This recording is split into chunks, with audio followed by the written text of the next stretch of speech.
নমস্কার, আপনি দেখছেন দৈনিকের খবর। তাহলে চলুন জেনে নেওয়া যাক আজকের দেশ ও বিশ্বের নির্বাচিত গুরুত্বপূর্ণ 40টি বড় খবর। আর যদি এখন আপনি আমাদের চ্যানেলটি সাবস্ক্রাইব না করে থাকেন, তাহলে এখনই সাবস্ক্রাইব করে নিন। কংগ্রেস আইনে একমাত্র অনুপ্রবেশকারীদের ভুক্তভোগী ঘোষণা করতে পারে, অসমের নির্বাচনী সভায় বললেন প্রধানমন্ত্রী নরেন্দ্র মোদী। কেজরিওয়ালের ভাড়ার প্রতিশ্রুতি নিয়ে হাইকোর্ট আগের নির্দেশ বাতিল করল। হাইকোর্টের শুনানি প্রকাশ্যে মিডিয়ায় দেওয়া বক্তব্য কার্যকর করার মতো নয়, এখন সিদ্ধান্ত নেবে বর্তমান সরকার। করোনা মহামারীর মতো আচরণ করছে সরকার, এলপিজি সংকট নিয়ে কেন্দ্রকে নিশানা রাহুল গান্ধীর। মহারাষ্ট্রের উপমুখ্যমন্ত্রী ও এনসিসি নেতা সুনেত্রা পাওয়ার 23 এপ্রিল বারামতি উপনির্বাচনের জন্য মনোনয়ন জমা দিলেন।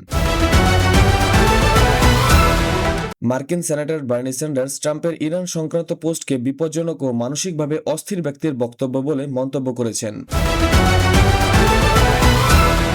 কেরালায় অমিত শাহের রোড শোতে খার্গের মন্তব্যকে কংগ্রেসের অসুস্থ মানসিকতা বলেছেন। দিল্লি বিধানসভার নিরাপত্তায় বড় গাফিলতি, ভিতরে ঢুকে স্পিকারের গাড়িতে কালি ছোড়া হলো। আবগারি নীতি মামলায় দিল্লি হাইকোর্টে কেজরিওয়াল বললেন, আমি নিজেই নিজের পক্ষে লড়ব। এক দেশ এক নির্বাচন ও ইউসিসি বিজেপির পরবর্তী লক্ষ্য প্রতিষ্ঠা দিবসে জানালেন প্রধানমন্ত্রী নরেন্দ্র মোদী। বিহারে নীতিশ কুমারের অনুষ্ঠানে নিশান জিন্দাবাদ স্লোগান, হাসতে দেখা গেল মুখ্যমন্ত্রীকে। এলপিজি গ্যাস সংকট নিয়ে বিজেপির বিরুদ্ধে তীব্র আক্রমণ আফজাল আনসারীর। অযোধ্যার সাংস্কৃতিক ধ্বংস হচ্ছে, গুরুতর অভিযোগ করলেন সাধু মিথিলেশ নন্দিনী শরণ। বারামতি উপনির্বাচনের মাঝে উদ্ভব ঠাকরে শিবিরে কংগ্রেসের বিরুদ্ধে তীব্র আক্রমণ। পশ্চিমবঙ্গ নির্বাচনের মাঝে মমতা বন্দ্যোপাধ্যায় কেন্দ্রকে নিশানা করে বললেন, অনুপ্রবেশ হলে দায় আপনাদের। দিল্লি বিশ্ববিদ্যালয়ের 2 কলেজে বোমা হামলার হুমকি, তদন্তে কিছুই মেলেনি। অসমে মোদী বললেন, কংগ্রেস পাকিস্তানের সুরে কথা বলছে।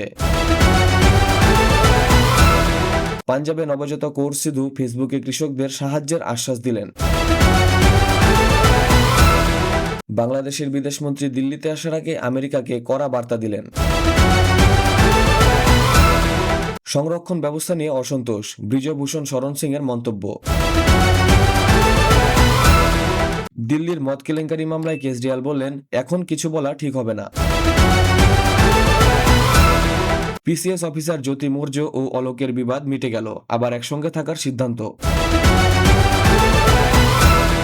উত্তরাখণ্ডের ধাবা মালিকের অভিযোগ, দাম বাড়ায় ব্যবসায় সমস্যা। রাজস্থানের মুখ্যমন্ত্রী ভজনলাল শর্মা বিজেপির প্রতিষ্ঠা দিবস পালন করলেন। জম্মু থেকে শ্রীনগর হাইওয়েতে ভয়াবহ ভূমিধস, চলাচল ব্যাহত। সিকিমে প্রাকৃতিক বিপর্যয়, 800 পর্যটক আটকে পড়েছেন। অসমের মুখ্যমন্ত্রী হেমন্ত বিশ্ব শর্মা মানহানির মামলা করার হুঁশিয়ারি দিলেন। মোদী বললেন, অসমে এনডিএর হ্যাট্রিক নিশ্চিত। পুদুচেরিতে রাহুলের প্রতিশ্রুতি, যুবকদের প্রতি মাসে 2000 টাকার সহায়তা। লখনৌয়ে সপা বিধায়কের জলের সমস্যা নিয়ে ক্ষোভ। মাধ্যমিক শিক্ষকদের আন্দোলন, নিরাপত্তাহীনতার অভিযোগ। ইরানের দক্ষিণ হামলায় 6 জন শিশু নিহত এবং 17 জন আহত।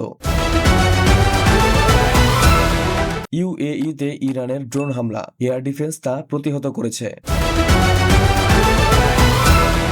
ইরান ইসরায়েল সংঘর্ষে তীব্র উত্তেজনা, বিভিন্ন শহরে ব্যাপক ক্ষয়ক্ষতি হয়েছে। লেবাননে ইসরায়েলের হামলায় বহু মানুষের মৃত্যু ও আহত হয়েছে। ট্রাম্পের হরমুজ নিয়ে আল্টিমেটাম, বিশ্বে উত্তেজনা বৃদ্ধি। মার্কিন ইসরায়েলের হামলায় ইরানের আইআরজিসির প্রধান নিহত। হোয়াইট হাউসের কাছে গুলিবর্ষণ, নিরাপত্তা জোরদার। ইরান আমেরিকার মধ্যে সম্ভাব্য যুদ্ধবিরতি নিয়ে আলোচনা। মার্কিন বিশেষ বাহিনী ইরান থেকে এক অফিসারকে উদ্ধার করেছে। লেবাননের স্কুলে ইসরায়েলের হামলা, তদন্তে অস্ত্র উদ্ধার। ট্রাম্পের নতুন হুমকি, ইরানের বিদ্যুৎ কেন্দ্র লক্ষ্যবস্তু হতে পারে। আমেরিকা উদ্ধার অভিযানের পর ইরানে হামলা আরও জোরদার করছে। এই ছিল আজকের 40টি বড় খবর সংক্ষেপে। সত্য ও দ্রুত খবরের আপডেট পেতে যুক্ত থাকুন দৈনিকের খবরের সাথে। ধন্যবাদ।